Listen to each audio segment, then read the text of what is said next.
Boa tarde, pessoal que nos acompanha ao vivo aqui no Instagram. Sejam muito bem-vindos. 16 horas, horário de Brasília. Como nós falamos mais cedo, nós estamos chegando aqui para fazer uma live sobre uma situação que ganhou uma imensa repercussão ao longo do dia de hoje. Está sendo aí um dos assuntos mais comentados, mais debatidos das redes sociais. E é uma situação que, ao meu sentir, carece primeiramente de uma análise técnica de direito penal e, em um segundo momento, carece também de uma análise de criminologia, porque eu acho muito importante aí nós analisarmos a questão da vitimização secundária e terciária no âmbito dos crimes contra a liberdade e a dignidade sexual. Então, eu já vou antecipar a vocês, antes de nós começarmos a nossa live aqui, vou até pedir a vocês que estão nos acompanhando, se puderem aí, senta o dedo no like, para que eu acho que é um tema muito relevante, principalmente na necessidade de defesa das mulheres que nós precisamos ter. Existem momentos que a gente precisa efetivamente chegar e usar a voz e usar o conhecimento que nós temos quando nós nos deparamos com situações que não nos parecem corretas. Então, acho que é necessário uma análise técnica, mas uma análise técnica feita numa linguagem que quem não é da área do direito possa entender. E é isso que eu vou tentar fazer. Então, eu peço a vocês que sentem o dedo no like aí, para que o Instagram mostre, se vocês julgam relevante o tema, para que o Instagram mostre a transmissão para outras pessoas, tá bom? O que é que eu vou fazer? Nesse momento, eu vou desabilitar os comentários para que eu possa fazer as minhas considerações. Depois que eu desabilitar os comentários, que eu fizer as considerações, eu reabilito os comentários aqui e respondo a eventuais dúvidas, eventuais indagações de vocês. Então, se vocês tiverem dúvida aí durante a explicação, vão anotando as dúvidas, que quando eu reabrir os comentários, porque senão começa aquela balbúrdia, eu acho que a gente tem que concentrar no assunto aqui. Tranquilo? E quero antecipar também antes de tirar os comentários. Veja, eu não vou tecer juízo de valor sobre o fato que foi objeto de julgamento. Não me cabe tecer juízo de valor. Antes que alguém me pergunte, sim, eu tive a oportunidade, depois que eu me manifestei hoje pela manhã dizendo que não existia estupro culposo, eu tive a oportunidade de receber comunicação de várias pessoas, até de representantes do Ministério Público. Eu recebi contato de amigos que indicam telefone. Eu sei exatamente o que é que foi pugnado nas alegações finais por parte do Ministério Público, diferentemente do que está relatado na imprensa. Eu vou dizer o que o MP pugnou, eu sei o que foi acostado aos autos, eu tive a oportunidade de ver grande parte das provas que estavam acostadas aos autos, mas eu quero deixar claro que não me cabe aqui adentrar ao mérito da questão em si. Não me cabe adentrar aqui a análise do processo em si, não é esse o meu objetivo, justamente por não ser parte do processo. Eu tenho que me postar como professor de Direito Penal e Processo Penal, que é o que eu sou. Mas eu preciso fazer, inicialmente, uma análise técnica acerca desse absurdo que criaram. Porque, me desculpe, não tem outro nome, chamado de estupro culposo. E depois eu preciso sim fazer, até por respeito às minhas convicções, uma análise da questão da vitimização secundária e terciária da vítima e da questão das mulheres quando estas estão envolvidas em contextos de crime contra a liberdade e a dignidade sexual. Ok? Então eu vou desabilitar os comentários, peço que vocês continuem aí dando like no Instagram para que a gente possa começar a fazer essa análise. Deixa eu aqui, depois eu reabilito os comentários. Vamos lá. Surgiu no dia de hoje, inicialmente pela uma informação, na verdade uma chamada, um clickbait que chamam, num determinado portal de notícia que foi replicado por quase todos os outros portais, que no processo da digital influencer Mariana Ferrer teria sido prolatada a absolvição do réu, porque o juiz teria reconhecido que houve um estupro culposo. Foi essa a expressão, estupro culposo. E por causa do fato da imputação ser de estupro culposo e de não existir modalidade culposa no direito penal brasileiro para esse crime, o réu teria sido inocentado, o réu teria sido absolvido. Inclusive, eu li num grande portal de notícia que o Ministério Público teria pugnado pela caracterização do estupro culposo. Eu preciso deixar bem claro isso, e eu tomei ciência, eu tive a preocupação de conversar, inclusive, com um representante do MP para me certificar disso. Na verdade, esse representante do MP que me procurou. Em momento algum, nem no curso do processo, nem nas alegações finais, o MP pugnou por estupro culposo. O que o Ministério Público pediu nas alegações finais, para quem não está acostumado com o termo, quando um processo, uma fase de instrução probatória chega ao fim, é aberto para que tanto a acusação quanto a defesa façam as suas chamadas alegações finais. Normalmente, essas alegações finais são orais, conforme está previsto no artigo 403 do Código de Processo Penal. Mas é possível também que o juiz determine que as partes façam alegações finais por escrito, nos termos do parágrafo 3º do artigo 403, oportunidade que essas alegações recebem o nome de memoriais. Mas chame de alegações finais, chame de memoriais, que são as alegações por escrito, é a manifestação derradeira na fase de instrução probatória antes do juiz prolatar a sentença. É quando o povo fala por último, antes do juiz sentenciar. E em momento algum o Ministério Público usou a expressão estupro culposo. Em momento algum o Ministério Público pediu a absolvição por estupro culposo. Os jornais aí, os sites de notícia que divulgaram isso equivocadamente, não tiveram apreço pela verdade. O que o Ministério Público pugnou foi pela absolvição do réu por ausência de provas. Segundo o Ministério Público Estadual, não haveria como ele, Ministério Público, que é parte acusatória do processo, pedir a condenação do réu, porque, segundo o MP, não havia provas suficientes. Se isso procede ou não procede, isso é uma questão do Ministério Público, eu não tenho como falar em nome do Ministério Público, mas eu tenho como assegurar que não há nos autos do processo e não há nas alegações finais nenhum pedido do Ministério Público dizendo que houve um estupro culposo. Até porque, pessoal, isso não existe. Basicamente, no direito penal brasileiro, nós temos duas modalidades de estupro. Nós temos uma no artigo 213 do Código Penal brasileiro e outra no artigo 217 do Código Penal, que esta do 217 se subdivide em dois segmentos. O que é que diz o artigo 213 do Código Penal brasileiro? Qual é a definição do estupro clássico?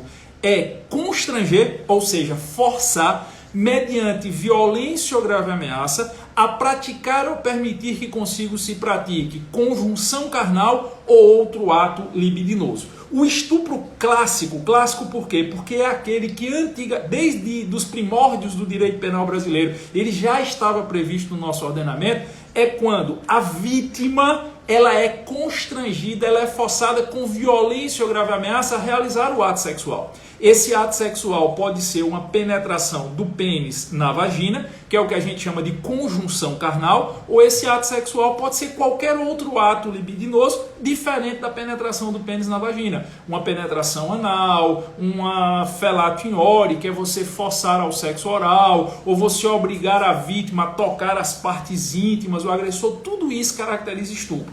Um detalhe importante, algumas pessoas acham que só a mulher pode ser vítima de estupro. Isso não é verdade. Pela redação do artigo 213 do Código Penal, só a mulher pode ser vítima de estupro na modalidade conjunção carnal. Mas nas outras modalidades é um crime comum. Então um homem pode estuprar outro homem, uma mulher pode estuprar uma outra mulher, um homem pode estuprar uma mulher e uma mulher pode estuprar um homem, sempre pensando nessa história, outro ato libidinoso. Se porventura uma mulher pega à força, com violência ou grave ameaça, outra mulher e lhe toca a genitália, as partes íntimas, isso caracteriza um estupro. Se um homem pega à força outro homem e toca-lhe as nádegas, toca-lhe o pênis, isso caracteriza por óbvio um estupro, o estupro clássico do 213. Para ser o 213 tem que ter a violência. O que é a violência? É a violência física, a porrada ou a grave ameaça. Se você não fizer isso eu lhe mato, se você não fizer isso eu vou destruir sua vida, se você não fizer isso eu vou lhe quebrar de porrada. Isso é violência ou grave ameaça caracterizadora do estupro. A segunda modalidade de estupro está no artigo 217A do Código Penal. Cuidado, é o 217A. O 217 puro foi revogado, era o antigo crime de sedução que não existe mais. No artigo 217A, que é o que foi discutido nesse processo da Mariana Ferrer, eu tenho o chamado estupro de vulnerável. E aí existem duas modalidades de estupro de vulnerável. A primeira modalidade diz respeito à idade da vítima, que é o caput do artigo 217-A. Ter ou praticar conjunção carnal ou outro ato libidinoso com menor de 14 anos. Isso é o caput do 217-A. É o estupro de vulnerável quando há aferição da vulnerabilidade diz respeito à idade da vítima. Aqui existe uma regra que é prego batido e ponta virada, que inclusive semana retrasada, se eu não me engano, também deu um rolo danado nas redes sociais.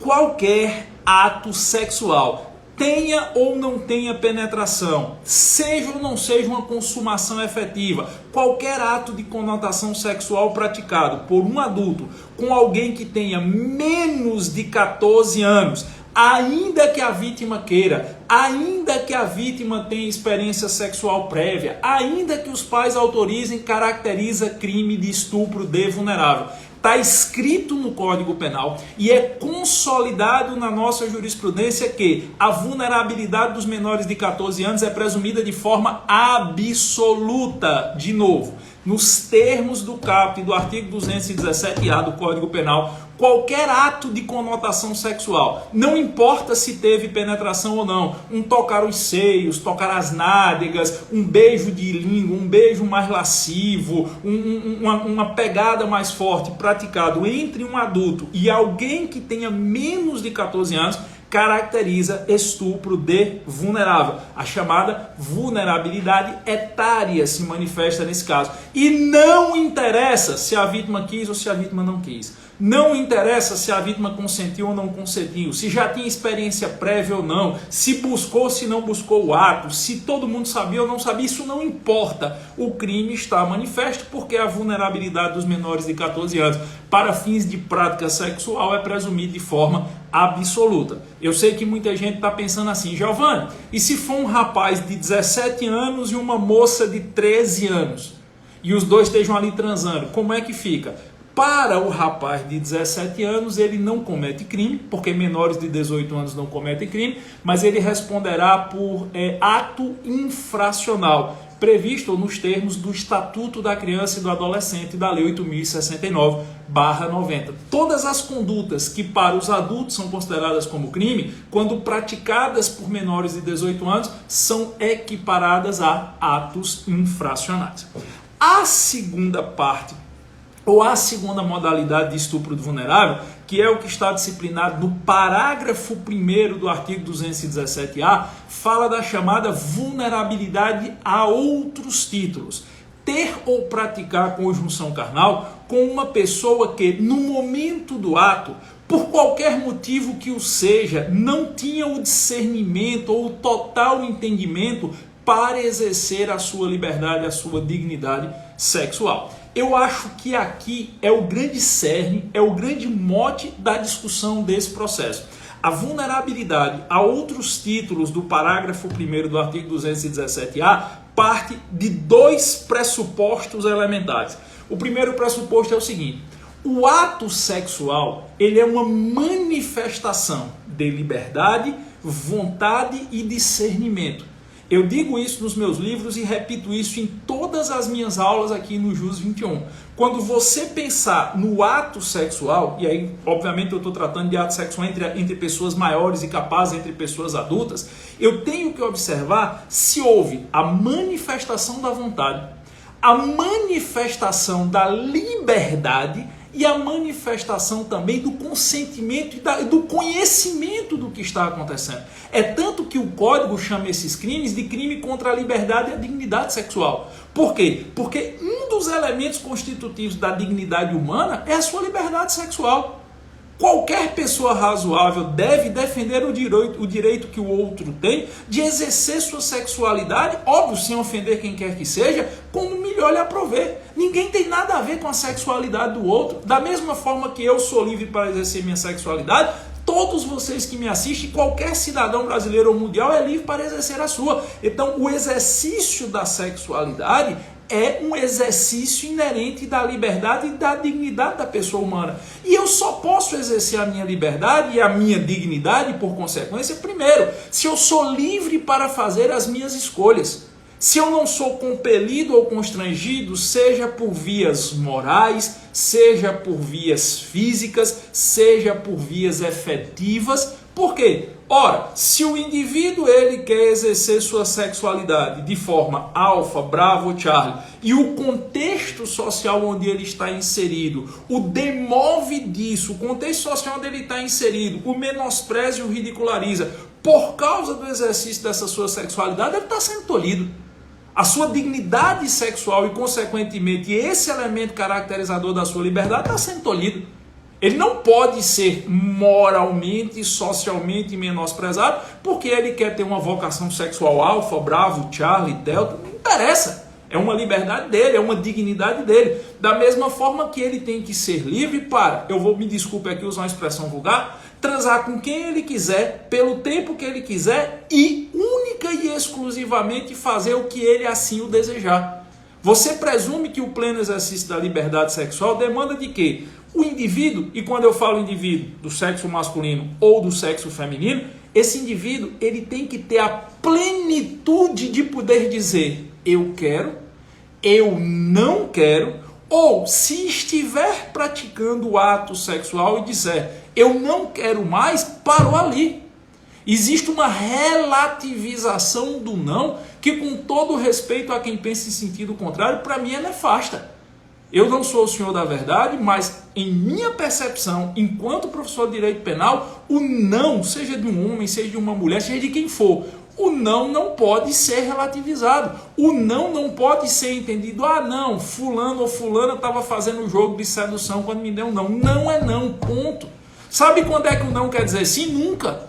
O não nunca quer dizer sim. O exercício da liberdade sexual, ele se estende a todo ato, inclusive a demarcação de quando o ato deve parar. Eu vejo muitas pessoas dizendo, não, mas a moça saiu com um rapaz, foi para o motel, sabia que ia transar. Sim, mas se lá, ao chegar no motel, ela tiver desistido e ela tem a obrigação de transar com o cara porque foi com ele para o motel, ela pode ter no começo entendido que sim, chegou lá o cara falou uma merda. Chegou lá o cara, sei lá, foi agressivo com ela. Chegou lá o cara pretendia fazer alguma coisa que ela não desejava. Quer dizer que o fato dela ter ido para o motel obriga ela a fazer tudo que o cara quer, ao invés, por óbvio que não. E até essa delimitação de até onde vai ou deixa de ir o ato sexual é um direito inalienável e inexpugnável do indivíduo, do cidadão.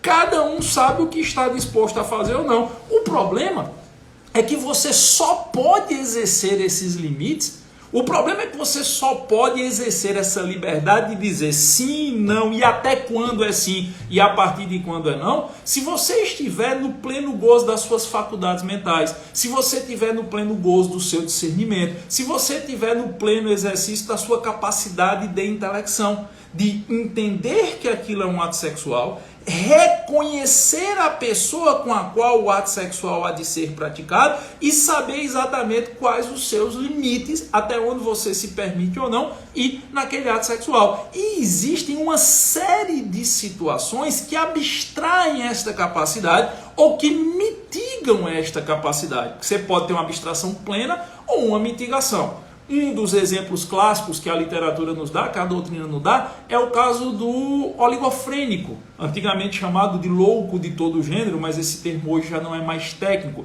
seria o doente mental. Giovanni, você está dizendo que uma pessoa que tenha deficiência mental não pode praticar o ato sexual? Não, eu não estou dizendo isso. Inclusive, o Estatuto da Pessoa com Deficiência resguarda os direitos sexuais de todos que tenham deficiência física ou mental. Mas é óbvio que na hora que o ato sexual vai ser praticado com alguém que tem algum tipo de transtorno psiquiátrico ou psicológico, há de se aferir se naquele momento esse transtorno não está lhe tirando ou mitigando a capacidade de discernimento. Você pode ter uma pessoa que sofra de surtos de esquizofrenia, de transtorno borderline, de transtorno do espectro autista, que em determinados momentos estas situações podem lhe privar da compreensão plena ou do discernimento relativo do que está fazendo. E aí o que é que se espera de uma pessoa adulta, capaz e responsável? Que se existe essa possibilidade, ele não continue com a prática do ato sexual. E é aí que vem uma questão que daqui a pouco eu vou falar, que para mim é a questão mais importante da live. A gente não pode transferir para a vítima a responsabilidade do que acontece com ela. Se existe uma dúvida sobre o discernimento desta pessoa que pretensamente vai figurar como vítima no processo penal, o ônus, a obrigação de não realizar o ato sexual é da outra parte. Existe uma inversão total de valores, ao meu sentir, porque as pessoas entendem, eu não sei se a vítima tal, então defendo eu, isso é uma posição minha, que a outra parte, se tem alguma dúvida sobre a possibilidade ou não do pleno discernimento daquela pessoa com a qual ela vai praticar o ato sexual, que a outra parte evite a prática do ato sexual. Giovanni, isso é puritanismo? Não, isso não é puritanismo, isso é bom senso. Então vamos imaginar que o indivíduo está com alguém que está deixando trespassar sinais de surto esquizofrênico. Ou que o indivíduo está com alguém que está deixando trespassar sinais de que não está no perfeito domínio das suas capacidades mentais por uma manifestação de um eventual transtorno psiquiátrico ou psicológico. O que é que se espera de alguém razoável? Que não dê continuidade ao ato sexual. Mas no momento do tesão, no momento da excitação, o direito parte da premissa que a razoabilidade do ser humano sempre tem que ser maior do que a sua vocação instintiva. É por isso que a gente tem id, ego e superego. Você não pode ser movido apenas pelos instintos, pelo id, senão nós retroagiríamos a situação de barbárie. O direito penal deve presumir que um homem médio é capaz de controlar os seus instintos primitivos, e o instinto sexual é um instinto primitivo, à guisa do bom convívio, do harmonioso convívio social. Então, se há uma dúvida relativa quanto a esse discernimento, você poderia cair na figura da vulnerabilidade a outros títulos, da vulnerabilidade do parágrafo 1º do artigo 217-A. Outra hipótese clássica, uma pessoa que está no hospital, uma pessoa que acabou de passar por um procedimento onde tomou uma sedação. A literatura sempre dá esse exemplo também. A pessoa foi fazer uma endoscopia, tomou uma sedação para fazer a endoscopia e está lá em sono profundo, em estado de profunda letargia sobre uma maca de hospital. Alguém se aproxima e lhe toca as partes íntimas, lhe toca a região púdica, pratica algum ato de conotação sexual. Isso se enquadra em estupro de vulnerável, sim. Parágrafo 1º do artigo 217-A. Por quê? Porque é óbvio que aquela pessoa entorpecida por um procedimento médico não pode exercer sua liberdade e a sua dignidade. E o terceiro exemplo que a literatura de penal nos dá é a questão da pessoa embriagada e entorpecida, seja voluntariamente, seja astuciosamente por parte de outra pessoa. A pessoa está na balada, a pessoa está lá, foi para um show, passou a noite bebendo. Vamos pegar um exemplo de uma mulher, hipoteticamente, situação hipotética. A mulher foi para um show, está lá na balada, passou a noite bebendo, tomando vodka, qualquer coisa que dá aquela amnésia, e aí ao final da balada ela está completamente embriagada, completamente fora de si. Alguém se aproveita disso, pega e leva ela para transar. Isso é estupro vulnerável. Giovanni, mas a mulher não foi para a balada? Eu escuto muito esse argumento. A mulher não bebeu, a mulher não estava no ambiente com outros homens e... Quer dizer que se a mulher for para a balada, ela tem a obrigação de transar com quem quer que seja? Por óbvio que não. Isso é uma visão estereotipada, isso é uma visão, desculpa eu dizer, quase medieval da aplicação do direito penal num caso como esse. A mulher pode ter ido, eu estou dando o exemplo da mulher porque é mais comum, tá certo? Infelizmente é mais comum na nossa sociedade. A mulher pode ter ido para a balada, a mulher pode ter passado a noite todo dia bebendo com o cara, a mulher pode estar dentro de um camarote lá com 10 homens bebendo com ela, e se ela está embriagada ao final da noite, se ela está entorpecida e alguém se utiliza disso como elemento facilitador da prática do ato sexual, reconheço eu que há o estupro vulnerável nesse caso aí. Porque a obrigação, se ela está vulnerável, a obrigação é dos demais protegê-la. A ideia da proteção do vulnerável e não transferir para o vulnerável é algo que ele é incapaz de fazer naquele momento. Mas bebeu porque quis. Ok. Mas você não pode jogar essa responsabilidade para a vítima. E pode acontecer também dessa vulnerabilidade ser uma vulnerabilidade insidiosa. Às vezes a pessoa, eu vou dar de novo o exemplo da mulher, hipoteticamente a pessoa está lá tomando Guaraná Antártica. E aí alguém chega e coloca uma droga, um opiáceo, um Rupinol, um Dormonite, uma Dolatina na bebida da pessoa, a pessoa toma. E dependendo do tipo de substância, ou fica tresloucada, ou fica sonolenta, ou apaga, e alguém se aproveita disso. Continua sendo estupro de vulnerável. A vulnerabilidade a outros títulos. Professor, o senhor está dizendo que foi isso que aconteceu no caso concreto? Como eu disse no começo da live, não me cabe tratar, embora eu tenha lido uma boa parte, não me cabe tratar dos autos do processo. Eu nem posso tratar dos autos em si do processo. Isso cabe ao Ministério Público, isso cabe à defesa e ao Poder Judiciário. Agora, que, tecnicamente falando, existe o crime de estupro de vulnerável na modalidade vulnerabilidade a outros títulos, a resposta é sim, existe. E que essa vulnerabilidade pode decorrer de um entorpecimento, seja um entorpecimento voluntário, que é quando a pessoa está lá bebendo, ou consumindo droga, ou fumando maconha, ou cheirando cocaína porque quer. Ou pode ser um entorpecimento insidioso, que é quando outrem lhe traz a condição de entorpecimento à revelia da sua vontade. E em ambos os casos, se ficar notório que a vítima está entorpecida, o ato sexual com ela praticado pode se caracterizar sim como estupro de vulnerável. Só que todas essas condutas caracterizadoras do estupro, seja o estupro clássico do 213, seja o estupro de vulnerável ou do caput, ou do parágrafo 1º, eles presumem dolo por parte do agente delituoso. Ou o dolo direto ou o dolo eventual, mas presume dolo. O que é o dolo direto? Vou pegar um exemplo comigo. Vamos imaginar que eu tivesse numa festa e aí eu estou a noite todinha na balada, na festa, como a gente diz aqui no Nordeste, vendo uma menina beber. Eu estou lá a noite todinha percebendo que ela está se embriagando, se entorpecendo, ficando fora de si. De repente eu vejo que ela já não se aguenta mais em pé, que ela se afasta das amigas. Eu vou lá, pego essa mulher, levo para o estacionamento e transo com ela. Isso é estupro de vulnerável da minha parte e é um dolo direto. Eu tinha consciência do ato, notório discernimento da condição de entorpecimento, inclusive me vali premeditadamente desse entorpecimento para com ela praticar o ato sexual. Dolo direto na minha parte. Mas ainda entendo eu, isso é uma posição que eu sempre defendi nos meus livros e sempre defendi nas minhas aulas aqui no Jus 21, que também é possível o dolo eventual.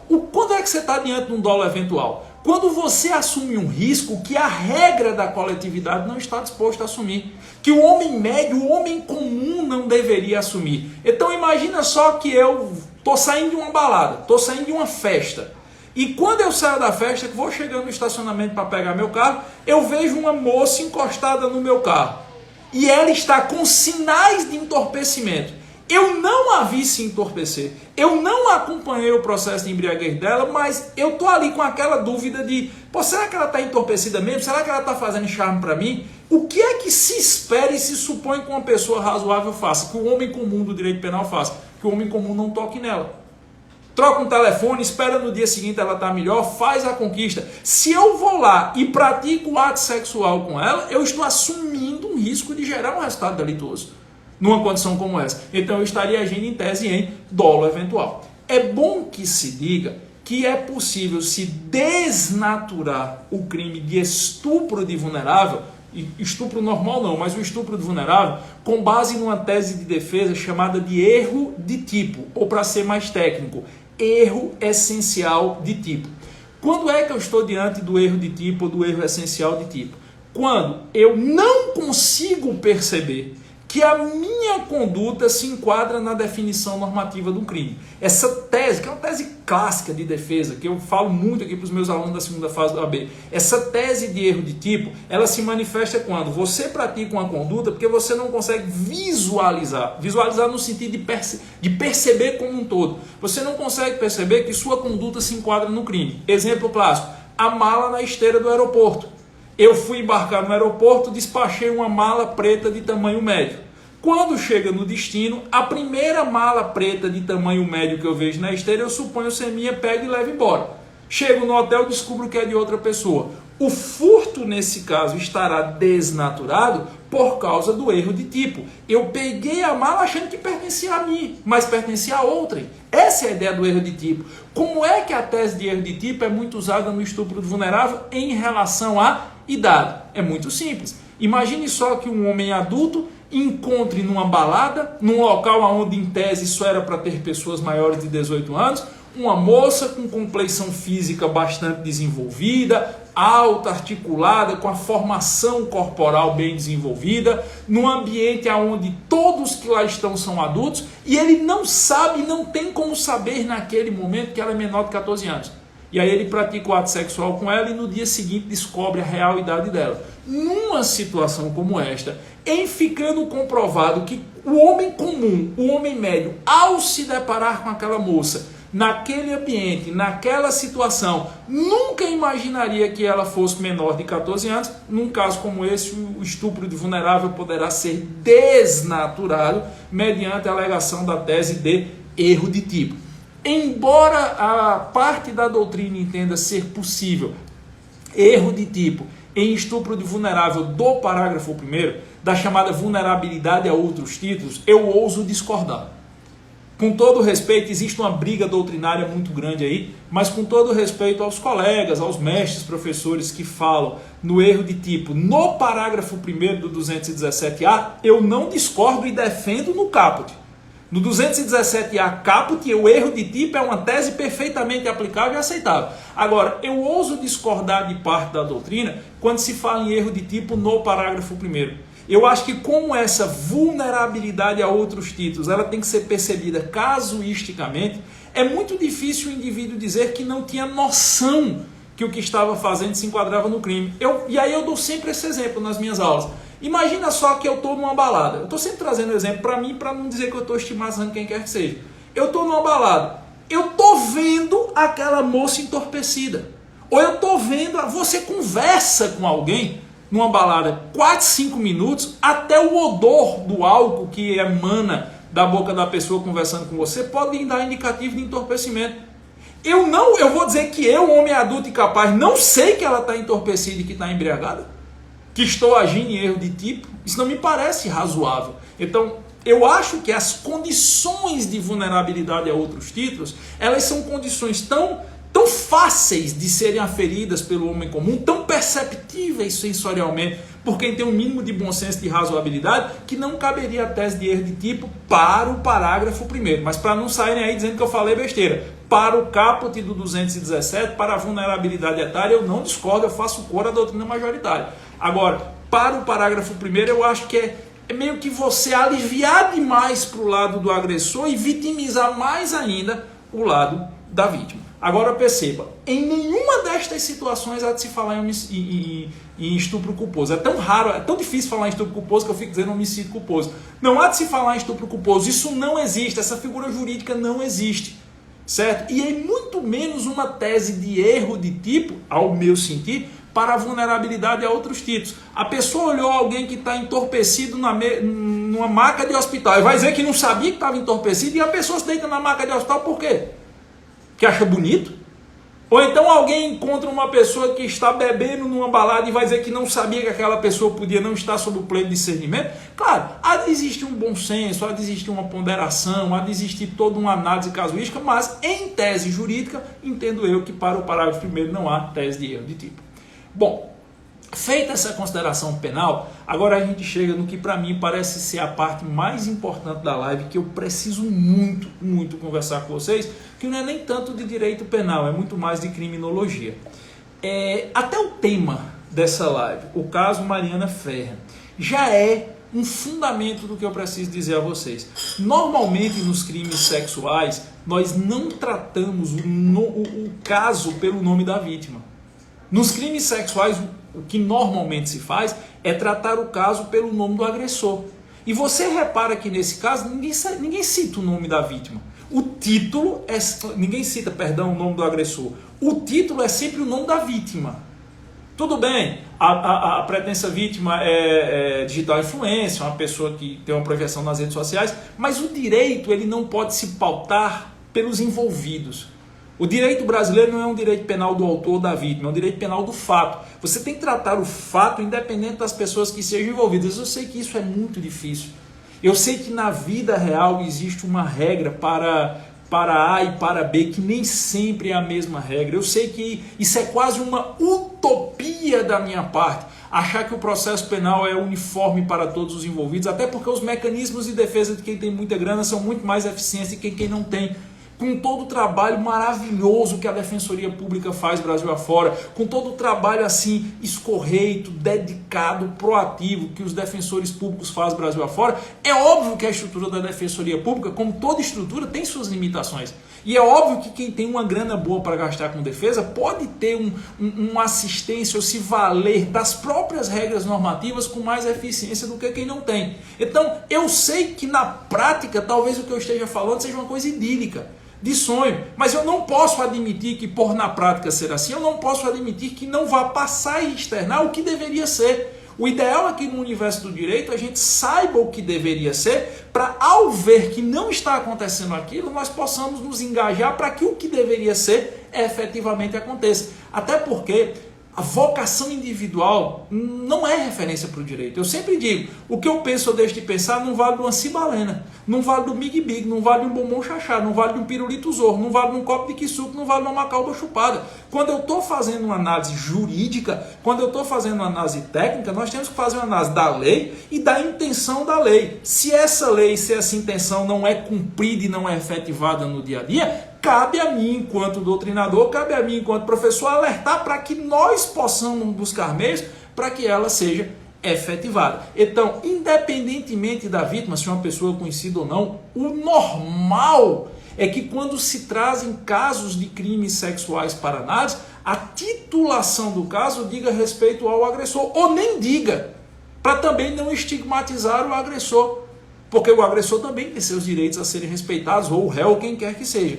Esse caso, o título que foi espalhado nas redes sociais, na imprensa, já é um elemento, um dos inúmeros elementos que nesta situação promovem para mim, em relação a Mariana, a chamada vitimização secundária ou terciária. E perceba, em momento algum eu disse que o réu é culpado ou inocente, em momento algum eu disse que ela foi ou não foi vítima de crime, porque isso é vitimização primária.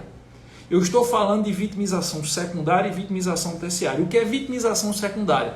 É você levar alguém que é vítima ou pretensa vítima num processo a um sofrimento no curso do processo que às vezes é maior do que o crime que contra ela foi pretensamente praticado.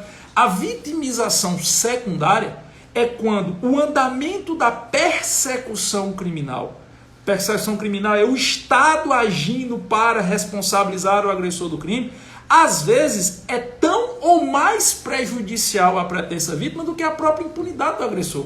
Existem situações que é tão ruim o processo para a vítima que às vezes se ela pudesse escolher, ela deixaria o agressor impune. É tanto que antigamente, hoje mais não, antigamente estupro era crime de ação privada. Por quê? Porque se tinha um entendimento que caberia à vítima decidir ou não se queria passar por todo o constrangimento do processo.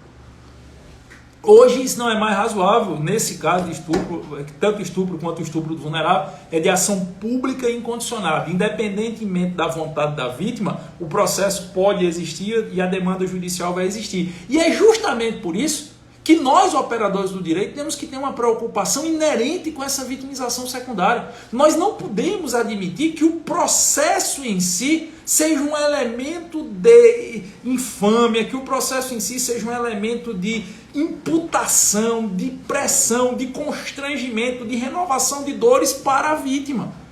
E nós precisamos entender que um crime sexual, que ele tenha ocorrido ou que ele não tenha ocorrido, insisto, vocês não me vão aqui me ver imputar a culpa a quem quer que seja.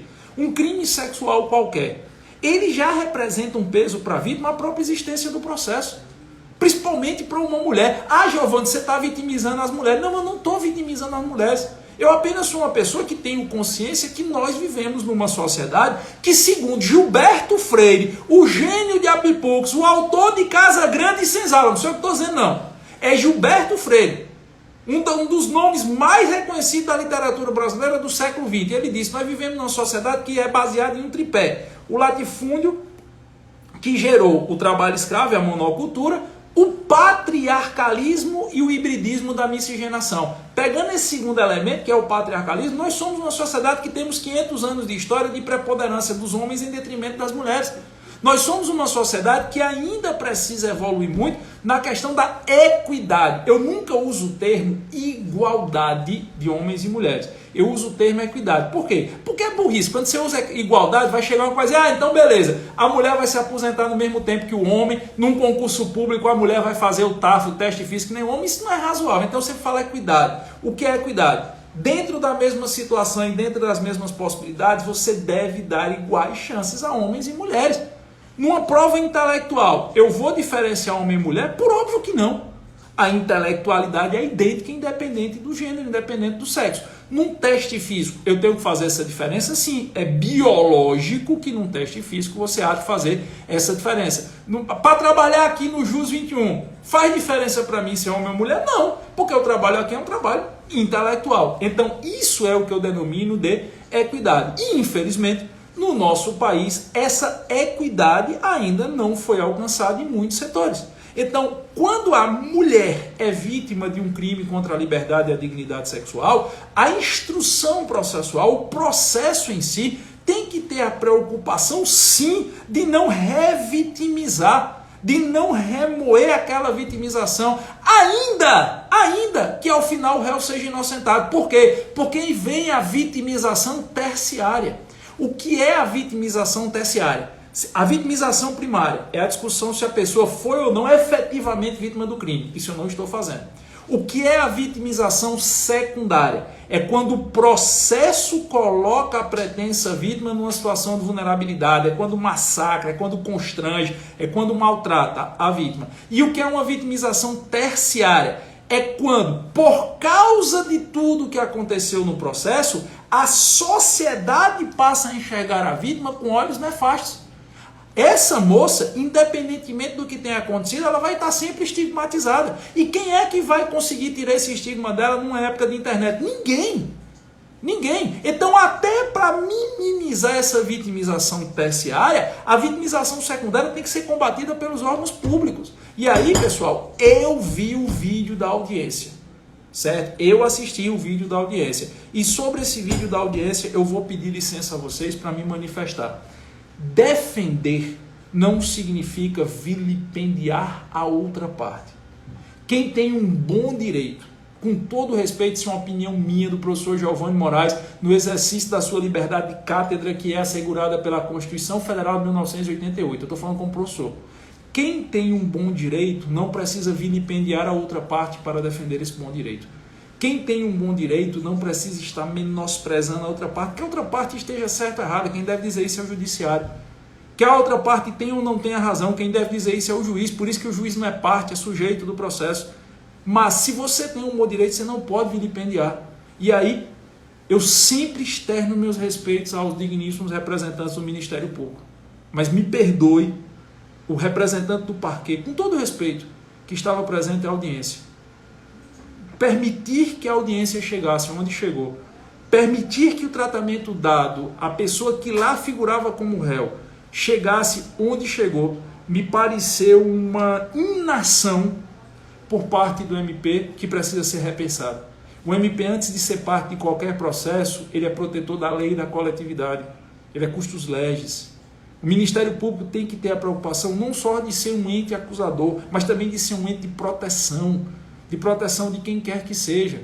Ah, isso é garantismo hiperbólico, eu não vou entrar nesse detalhe. Eu não vou dizer se houve ou se não houve crime, mas eu lhe digo, aquilo que aconteceu, independentemente de qual viesse a ser a decisão do juiz, é algo que precisa ser repensado. Ali foi uma vitimização secundária que produziu uma vitimização terciária que nunca vai poder mais acabar. Em época de internet, quando é que aquele vídeo... Daqui a 40 anos aquele vídeo vai voltar.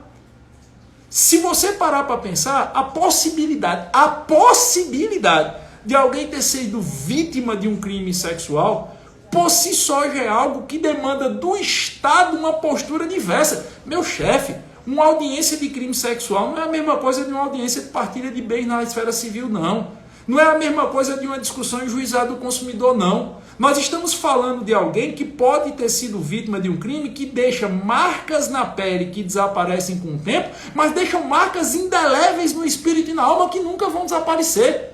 Eu conheço pessoas que foram vítimas de crimes sexuais quando tinham ali 18, 19, 20 anos e que hoje estão com 40 anos e que nunca conseguiram superar o trauma. E que não há sentença judicial alguma que vai fazer superar o trauma, que não há tempo de encarceramento de eventuais responsáveis vai fazer superar o trauma. As marcas da alma da vítima são marcas indeléveis. São cicatrizes que não há remédio, não há lenitivo e não há panaceia que cure. E o processo penal tem que ter essa preocupação. Ah, mas o acusado é culpado ou inocente, a questão não é essa. A questão é que para você acusar ou para você inocentar, você não pode submeter a vítima a constrangimento.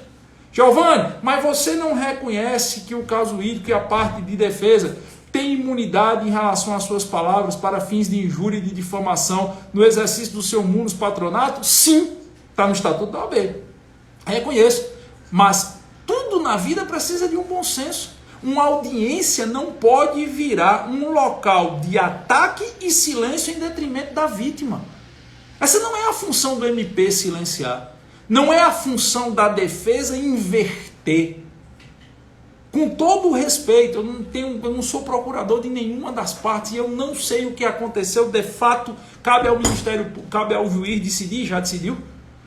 Vamos ver se vai ter recurso, se não vai ter recurso. Mas a vítima, a pessoa que naquele processo, e quem é que você chama de vítima? A pessoa que naquele processo figura na parte que precisa de assistência do Estado, e é por isso que o Ministério Público está lá, ela não pode ser submetida a uma situação que para ela pode ser muito pior do que o eventual crime. Que o indivíduo seja condenado ou que o indivíduo seja inocentado, isso é uma bronca dele com a justiça. Mas a vítima não pode ser submetida àquele constrangimento. Giovanni, se a vítima falou a verdade ou se a vítima mentiu, não é essa a discussão, isso não interessa.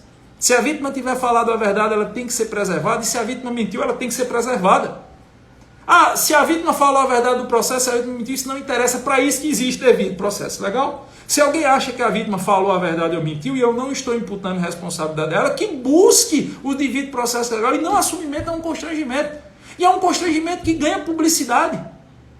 Não, mas a audiência era fechada, tão fechada que todo mundo viu o vídeo. Tão fechado que está aí rodando na internet que eu vi, tão fechado que eu li o processo. E aí? Que está rodando o vídeo no Twitter.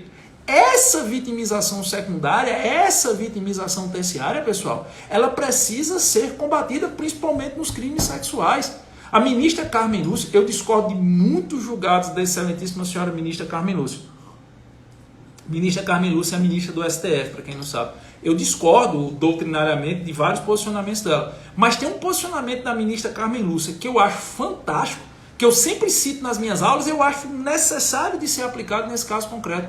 O processo penal nos crimes contra a liberdade e a dignidade sexual, antes de se preocupar com a punição do agressor, deve se preocupar com o resguardo da vítima.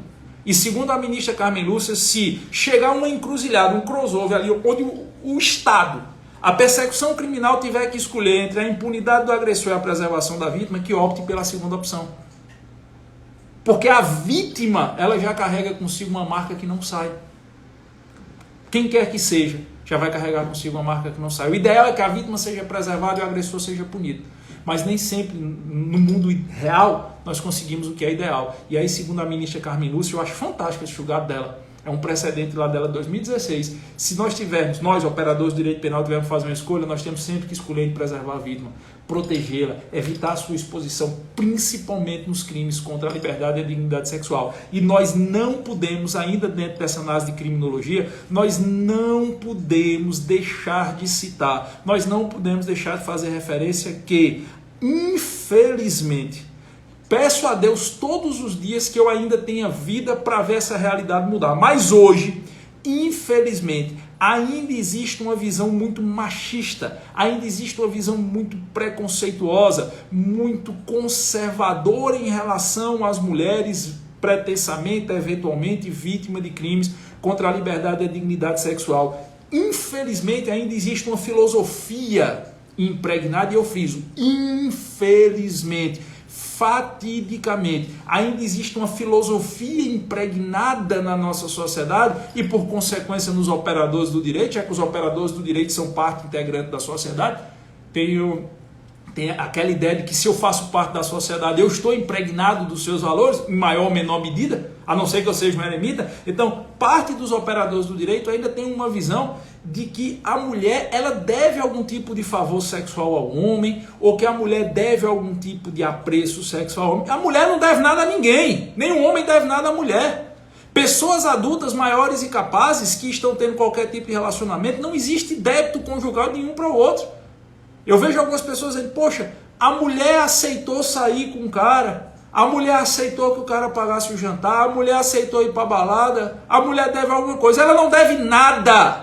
Sabe o que é que ela deve? Zero. Quem deve é quem chamou ela para balada, deve respeito aos limites dela. Se ela quiser, se for do exercício da vontade dela, ela quiser transar com o cara no primeiro dia, 6 horas da manhã na praia, todo mundo vendo, problema dos dois. Mas também, se ela disser, eu quero ir para casa, é um direito dela que tem que ser respeitado. Não existe esse débito. Nós precisamos parar de ter essa percepção. Nós precisamos parar de encarar o homem em detrimento da mulher. João e Maria. Nós temos que entender que é alfa e beta que querem praticar o ato sexual ou que não querem praticar o ato sexual. Então, essa percepção de que em certas situações, principalmente as mulheres que são partes mais vulneráveis, isso é notório, isso é um fato, elas precisariam entender que elas dão dicas. Bicho, isso não existe, isso é uma visão ultrapassada. Não se admite que uma pessoa razoável, uma pessoa de leitura, um operador de direito ainda tenha essa percepção. É assim que eu entendo. Eu vou abrir aqui rapidamente para... Que horas são, Beto, aí? 4h50. Pronto, a gente tem mais uns minutinhos de live aqui. Eu vou abrir para os comentários aqui. Se alguém tiver alguma dúvida, alguma pergunta, agradeço mais a quem acompanhou. Se alguém tiver alguma pergunta, quiser fazer alguma pergunta, eu estou aqui para responder. Quero pedir a vocês o seguinte também.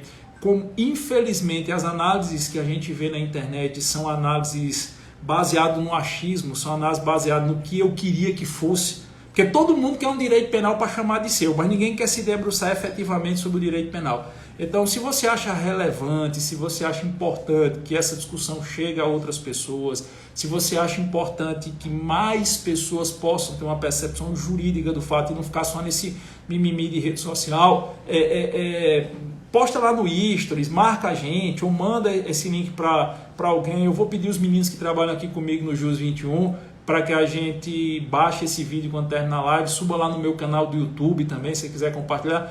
Porque assim, independente de quem traga a discussão, eu acho que a gente tem que parar com discussões rasas do direito. E a gente, quando nós fazemos discussões rasas, a gente acaba incorrendo nisso, né? Eu acho que está na hora de nós começarmos a ter discussões mais sérias. E eu insisto, a minha opinião ou a sua opinião nesse ponto não vale de nada. Por que não vale de nada? Porque nesse ponto nós temos que buscar pela preservação do bom direito, pela preservação do direito penal e pela superação de qualquer entrave, empecilho, conceito ou preconceito que possa vitimizar quem quer que seja, que já é vítima no curso do processo. Certo? Deixa eu ver quem ficou até o final aqui. O Marcos aí que está perguntando se a live vai ficar salva. Vai, a live vai ficar salva. Eu vou também subir lá no canal do YouTube. Eu só peço a vocês que, se vocês gostaram, vocês compartilhem, tá certo? A Daniela Torres ficou por aqui. Vou deixar, só que ela fica salva por pouco tempo aqui, aí por isso que eu peço para vocês compartilharem. A Bruna Tavares, meu patrão advogado Zoeiro está por aqui, a Marília Paula. É isso, crianças. Eu vou encerrando por aqui. Agradeço demais a companhia de vocês aí. Vou deixar a live salva. Vão lá nos comentários. Meu patrão Roberto Tirão, forte abraço aí, Jean, para você. Vou deixar os comentários abertos na live aí, quando terminar ela fica postada, você vai lá nos comentários, dá a sua opinião. Eu acho que é importante agora, quando essa live aparecer para vocês aí no meu feed do Instagram, vocês externarem sua opinião. Agora, por favor, opiniões jurídicas, certo? A gente não está aqui nesse perfil para discutir brigadão. Opiniões jurídicas. Dê sua opinião jurídica, externe o que você acha, externe sua percepção. Eu acho que essas suas opiniões, quando a live ficar postada, vai ajudar a gente a fomentar o debate técnico, que é o que a gente precisa agora. Tranquilo, pessoal? Vou ficando por aqui. Um cheiro para quem for de cheiro, um abraço para quem for de abraço.